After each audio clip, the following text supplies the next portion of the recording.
Hi, ladies. Hi, Masha. Hi, Xenia. Hello. Hi, Manana. Hi, thanks for having us. Yes, introduce please yourself. My name is Masha. Xenia is my twin sister, and we're co-founders of It Takes Two PR Studio, PR and Communications. We do communications mostly for crypto, for DeFi, for NFT projects, but not only. We also have some clients in like what is this more traditional, if we can call startups traditional tech. So I'm the older one, and I would say more like probably, yeah, if I'm more strategy oriented, then Xenia is more like tactics oriented, though she might have a different opinion. So we can, yeah, let's ask her about that. Mm-hmm. I don't even know what to add here because I think it's a pretty comprehensive overview of what we're doing. I can just add that probably our journey to PR specifically for crypto, for NFT projects, it started with content. And so our approach to PR is content-based, we can say. And basically, we're based in different countries now. I'm in Canada, Masha's in Russia, but she'll be here soon. And like lockdowns won't prevent us from that. Yeah, I think for the introduction, that's pretty much it. Okay, and my first question actually should be advice for the startups, how they can survive during the COVID. That's a really good one. I think I read a very interesting article called CEO's Guide to Survival. And basically, I think it all comes down to, first of all, taking care of yourself personally and maybe like your mental health. Because like on the business side, it really depends on where are you based. Because I know that here in Canada, startups receive massive support from the government in terms of payrolls, in terms of some of their even like marketing expenses. I know that, for example, if you're based in Russia, you're not receiving the same things.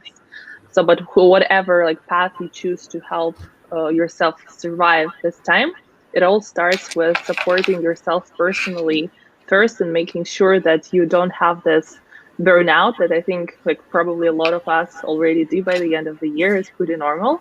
But yeah, I think that's where it starts from. Yeah, I can also add that I have a friend I can throw as an example. His name is Igor, and he runs the company. Here it's called Tickets Cloud. It's pretty popular and famous ticketing platform in Russia.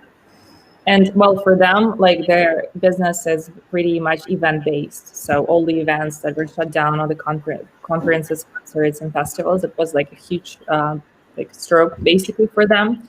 But he managed to so intelligently get out of the situation. I really recommend going to his page, and he wrote an article on VC about how they did that. Like even with it, probably the worst industry that was most affected in this, he managed to like maintain his team, maintain relationships, and kind of negotiate good conditions with like everything starting from rent and so on. So yeah, this is kind of to support Xenia's thesis that this is very important of how do you approach this personally as a team leader.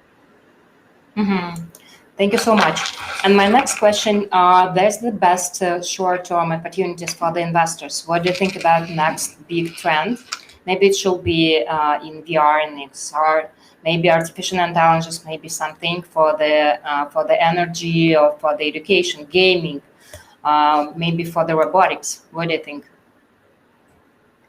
I think there is certainly like everything that you mentioned is pretty hot at the moment. I wouldn't probably say what would be a good short-term like investment opportunity, but what we notice a lot that there is a lot of growth in ed tech. That's for sure, and absolutely the whole COVID situation kind of give it a push.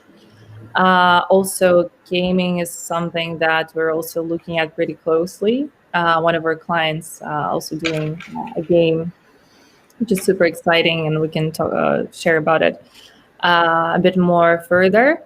But yeah, and also like the industry that we feel most comfortable at is digital assets. So that's where our core focus lies in terms of like our personal investment, if we talk about that. And Xenia?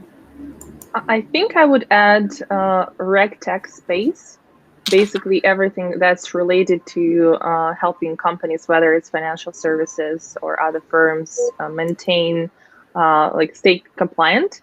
And especially like we're seeing this trend that people, they can't really go into a bank branch now. Now they do, like when there's not a heavy lockdown, but banks and all other players, they're forced to serve their clients digitally. And everything that's connected to establishing, because Zoom is quite simple, but there are other like more tools that specifically serve this niche that it started to appear earlier, but now it accelerated with COVID. So I would say that like RegTech is definitely a niche that we're looking into right now. And base it on the understanding blockchain and venture capital, like in general, like ecosystem. How has it changed in last 5 years, and how it's looked like during the COVID pandemic? What is the next big thing? Yeah, in blockchain. What do you think? So I think there are probably, like in terms of investments in generally blockchain and digital assets, digital currencies, I think the two tracks to kind of highlight are Bitcoin and then the Ethereum-based infrastructure for DeFi and so on. First, let me, to briefly touch Bitcoin. I think right now what we're witnessing is a huge growth of demand from institutional investors. I think there was statistics released recently that over 30% European investors already have digital assets such as Bitcoin in their portfolios. And this demand is growing because Bitcoin has shown correlation with gold as an asset. So basically, it's establishing itself as a store of value, as alternative store of value. And this has, I think, been like really driven to a big extent by the fact that like Bitcoin is not like its price is not correlated. So it's basically how a friend, Dr. Mark Fleury says, it's like ab initio. So it's not backed basically by direct traditional assets as we know it, but it makes it unique in the sense that it is not tied to the traditional economy. So when we've seen everything happening in traditional economy for the past year, and we've seen Bitcoin really thrive and reaching its all-time high almost. And then in terms of investment in like Ethereum-based ecosystems such as like DeFi projects, we're really big fans of NFT. We've been diving really deep into the topic with us, like taking care of communications. In Rarible, favorite team. I think the guys just recently seen the rise in volume up to, if I'm not mistaken, $25 million total, and it's kind of also moves from the concept of just DeFi and collectibles and things like that to kind of being this infrastructure layer for so to say liquid IP rights. So being like an underlying technology for music, for art, for video, for different like NFT wrapped constructs, which is extremely exciting for us. And Xenia, it's the same question. I think like to approach the same question from slightly different perspective when we talk about venture capital and blockchain, we saw a lot of crypto funds. Some of them are still thriving by like today, and these funds were investing first and foremost in project tokens. This is probably not that something that we're seeing right now, but then even like whether it's a venture fund or it's an angel investor, people are more interested in equity investments in projects, even if it's something that's so non-traditional as DeFi. But the potential that these projects offer, it makes a lot more sense for investors to enter, not just, okay, these are the tokens that can go up in price, but this is rather something long-term that they can see like this technology transform the market and see their future applications for it. Yeah, I think this is something I would like to add here. And next question, what about the startups? For example, what is the next big thing for the new business models? And maybe it should be like the single most important technologies, uh, maybe for the impact investment. What do you think? I think probably I can say about like two models which pretty like correlate. I think one of them is the one that we're seeing pretty often in the crypto and blockchain space are decentralized autonomous organizations, which previously were like a couple of years back they were kind of this like utopian concept. But right now we've seen projects like Maker, for example, kind of I think maybe just a couple of months back they made this transition to like fully giving the voting powers and basically all the governance powers to their communities. So basically, I think if tokens make sense, and they do, they make sense as that's also kind of layer for governing and for communities to make decision. And really only strong projects that bring in value to the world, to the people that are involved in it can thrive this way. So it's extremely interesting to see. I would say that this is an experiment, but Rarible, for instance, is also going this path.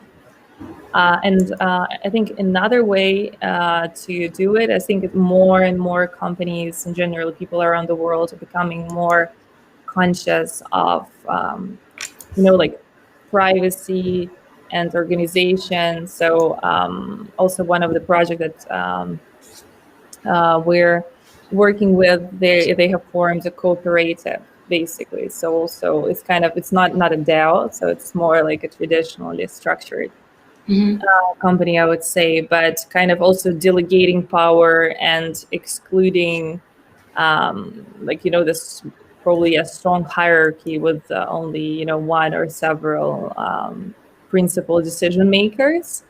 And yeah, I think this is probably the future, and it's really great to see that we're moving towards these concepts. The only fact that they emerge is, I think, pretty big. And I think in terms of cooperatives, it's something like you see this model more like in local grocery store, rather like in venture-backed startup. So, and this model was not in favor, like investors didn't like it traditionally. But since that's such a big trend and it's coming both from traditional world and in crypto, this is something that investors are starting to pay attention to. And this is possibly the next like organizational form of the future, no matter what niche you're in. What is the best skills needed to be a unicorn founder? Maybe in crypto, maybe in blockchain, maybe in emerging technologies after the pandemic, maybe during the pandemic. What do you think? I think it's probably not really related to pandemic, but I would say like what we witnessed with like really successful startups and successful founders. These are the people who all the time talk to their audience or their communities, and all the time like they keep improving the product constantly, because this is really not related to the industry which the product is in, but that's, I think, the like all the startups, probably 90% of startups that fail, they make this mistake that they do not talk to their users all the time, ongoingly, and just making improvements to all these things. So yeah, I would say that this is the core thing. But on top, of course, like as they call them now, soft skills are extremely important. Like all the communication, ability to adapt, probably these are the ones. Yeah, Xenia. Yeah, I think this is probably soft skills. It's one of the most important things to keep in mind here. And whether it's COVID or not, there have been like very challenging times in history. And sometimes like the more challenging time is, the more opportunities it provides for people who can grab it. And we're definitely seeing like the shift and the demand that's rising with this new reality in the world. I think that we will see people who we're able to cater to this new demand that has appeared. And we're already seeing that some projects there just like propel up. But yeah, it will be very interesting even next year. Like by the end of next year, we probably will be hearing about companies that we don't even know now, and they will be one of the biggest things. But I think this is only like the time can show what exactly that will be. Okay, it's interesting. And what do you think? What is the competitive advantage for the DeFi, for the decentralized finance? Tell me something interesting, yeah, about crypto. I think a competitive advantage, or if we talk about like advantages between different projects, the main one is being legit, because I even heard it from, actually it was a group of traders here in Vancouver. There is a specific model of how you choose the token to invest in. They just went and looked for the project that just listed on Uniswap. If they had a website or a specific number of people in their groups, in their Discord or Telegram, whatever, this was like several signs that this token is worth investing in, and people just started pumping it up. Everybody like made gains, and then it's just dumped. Basically, it's like similar ICO model. So I think to like, if you are a DeFi project that's really legit, you're not just here, you're not using this model to make some money and exit and just have no consequences. Basically, again, like it happened with the ICO boom, I think this is a very important topic, because even when we take a look at decentralized oracles, if we take different auction models that are being used in DeFi, even the DEXs that are clearly becoming like one of the like most preferred ways for traders nowadays, there are this really legit industries. And if you are in this space to make something because you're believe in this technology and you're not just here to make some quick money, and this is your competitive advantage, and you have like really high chances of succeeding. So you're not just here to list your token on Uniswap. I think I would probably add here that if we're looking like at bigger scale, what are the advantages of DeFi like versus some kind of traditional finance? Of course, it cannot replace like some traditional instruments at the moment, but a lot of people, I think a lot of millennials are already using crypto as basically their bank, kind of for banking purposes, and people receive payments in it. People take loans. So I think it's really convenient for crypto native people, for digital native people, and yeah, and being decentralized is like gives an amazing advantage of privacy and not being. It doesn't mean that it shouldn't be governed. I'm not saying that, but it certainly gives this degree of privacy, which is very important. What do you think? What is the future for the startup ecosystem? How it's look like there after the COVID too? What's going on with Silicon Valley? It's interesting to see. Yeah, I think it's very interesting to see that a lot of even like bigger players are living California, like they're living Silicon Valley, like they're whether it's Texas or something else. So I think we will see some geographical shifts, but I think Silicon Valley will always stay this like place of power. But I think this new forms, like it's so important to survive, you need to be together. So I think we'll be seeing some interesting ecosystems forming, because your support network and in general, the network of projects who are working towards building something for this new world, I think we will definitely be seeing these new formations, whether they're geographical, whether it's based on the network like with the same investors. But actually, that's a very interesting question. I would think about this a little more, but this is the first thing that comes to mind here. I think it's also another point here is that a lot of companies, like all the companies actually, everybody is getting adapted to the new reality, like at least if even for those startups who are doing super well with like the digital transformation, that with everything going digital. A huge struggle for many has been going remote, and I'm sure you've heard a lot about that. People speak about it all the time. But I think the important point here is, going remote is not just like placing somebody at home and expecting a person to do all the same, like with the same structure of meetings, of, daily schedules. It's really like kind of adapting your brain and just rewiring the whole structure. And I think for some companies it's easier, and some really struggle, even if they're doing well on the market. Okay, and what is your superpower?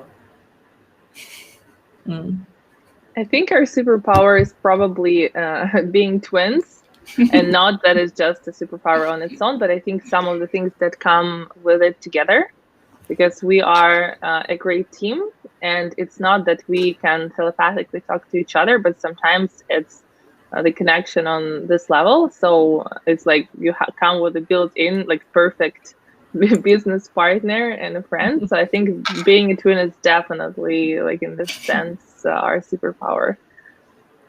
Yeah, I'd probably also add like maybe writing and communicating also to the list, but I think it's probably shared superpower. And what is your secret sauce for the blockchain? Like for the space, Mm-hmm. I think just probably being curious, I would say, and really intrigued by the space. And we got in pretty early in 2017. Well, it's not early for most of the people, for, like, blockchain veterans, but I mean, it's been like almost 4 years now, and we've been just, even probably when a lot of people lost interest after Bitcoin dumped, everything like kind of lost sense to some extent for many people. I think real projects have been building hands down, working on creating things, and we've also been following a lot of those projects and paying close attention to what they have been doing. So yeah, probably that's also key, I would say. What do you think should be next big thing for the decentralized finance and for the finance technologies and for the digital assets during like the next 15 years? What do you think? More like shorter term, I think the collaboration between NFT and DeFi, this will be one of the biggest things, and we already see this emerging right now. And when we talk about digital assets in general, it's slightly different topic, because in terms of 15 years, anything can happen basically. But if we follow, if you are bullish, like on Bitcoin, for example, like us, Bitcoin and Ethereum, when it gets to promised 100,000 or 200,000, it will be approached by bigger players a lot differently. So it's already taken seriously, but then it might become a large, like a very important element of how basically the world works in general, how financial systems work. And we actually see like there is a question that's slightly related to that. Might this take the whole thing to government to take control of it? And yes, I think the discussion around central bank digital currencies, I think it was a lot louder in the beginning of this year. It kind of died down, but we will definitely be returning to that, because the advantages of digital assets, like what they offer, they are too large to ignore. And whether it's for corporate treasury or whether it's for maintaining how the economic system of the entire country works. So we will see. It's hard to say for 15 years in advance, but definitely it will become something that people study at school, that's for sure. And it will be incorporated on multiple levels in multiple countries worldwide. I think I could also add here that probably it also depends on what kind of route the society and in whole takes, because we could go with being more privacy minded with all the movements of anti big tech, and really valuing privacy, and kind of the whole just the idea of decentralized finance, of blockchain, of crypto really fits into that. That is one track which it could also, be valued and kind of acknowledged as like a separate, legitimate thing by the whole world. Or like I think we will in any case see adoption, but like the other way is probably really governments and corporations would probably want to kind of take a grip on that. So we will see how it goes. What is your advice for the millennial investors about like the benefits, when to buy and then to sell? What's going on with trading right now? I think the main advice also always goes is like, don't buy when it's high. Because when just the assets skyrocketed, and like we've seen a lot of people doing this mistake, like as they call in crypto hamsters, like you've seen like the project has made 10x, they're like, buy right now. So, and I think this is pretty much similar to everything that happens. So I would say, just don't FOMO and do research, because in-depth research in the project really can reveal some things. Because I think it's still pretty much like gambling in a sense. So like if you don't know some like insights or some, insider trading is actually something that is punished. So if you don't have that, then it's probably makes sense to kind of educate yourself in the first place about the financial markets and about the technology markets that you want to invest in. And what's going on with regulatory issues and personal data protection? What do you think? What it should be in next things after the next 2-3 months, because of like in US they have a new president. There is in terms of regulation for crypto industry, there is one interesting thing that I've been hearing about. It's about if you're a virtual asset service provider, that's the term that's commonly used, you will have to maintain like a registry of all the transactions that are coming in and going through. And this is something that's very expensive. And would be like, there are initiatives like OpenVASP that will provide open source solutions for companies to be able to do that. So, and it's definitely, I think it's related to FATF AML guidance. And this is not the topic I deeply am aware of, but definitely the project will have to, if you're in crypto, you will have to comply. You will have to act more like a financial service provider, because there is no way around it. DeFi is like has some workarounds, but in like 2 or 3 years from now, we will be seeing the same massive lawsuits from someone like Uniswap, for example, being sued for violating everything that's possible to violate. Hopefully it won't happen, but it's quite likely. So there are different tendencies and different solutions for crypto projects, how they will be able to follow these regulations that are becoming stricter, and it's originated from the US in the first place. Yeah, and I will add probably just one thing, that in terms of like regulation that concerns data privacy rights, like it's kind of to a certain extent already there, but there is again no infrastructure, no sufficient tools to cater for this need. And like even with all the like anti-monopoly laws that are either considered or coming into place, like there's still like no efficient way that you could like gather all your data and have control over it, like even access it, if not like control and monetize it yourself. So Memory is an amazing project that's working towards solving this problem. And I think for the past months we've seen a lot of companies kind of choosing this track. So I think it will take a lot of time probably, but I think like the initiatives like on the legislator level are already there, and tech solution are kind of like coming to meet them. So they're pretty bullish, so to say, on that. Okay, and last question: what is the plans for the next year? Well, my first plan is to get to Canada. To Xenia. Yeah, because we haven't seen each other for a year almost, and that's a lot. Wow.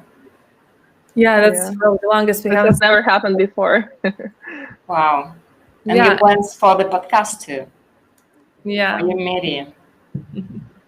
I think we will definitely be going back and doing more episodes with founders. I think specifically focusing on blockchain and NFT projects. But I think we'll just be sharing more updates around that because we're still in the process of defining by the value tokenized it still exists. But it's will be coming back in the new shape and form. Yeah, I think for us, the biggest challenge and goal for the next year is to scale efficiently because we're at this point where, like, in terms of our own business, we we can't even probably sometimes we have to like reject clients because of the capacity which we don't have. So we're really working hard on expanding that, and yeah, that's Really great. Yeah. Thank you for this interview, and see you. Thank you so the much next for year. having us. Thank you for having us. Yes, and see you in US actually. Coming to New York. Hopefully soon. Yes, bye-bye. Bye-bye.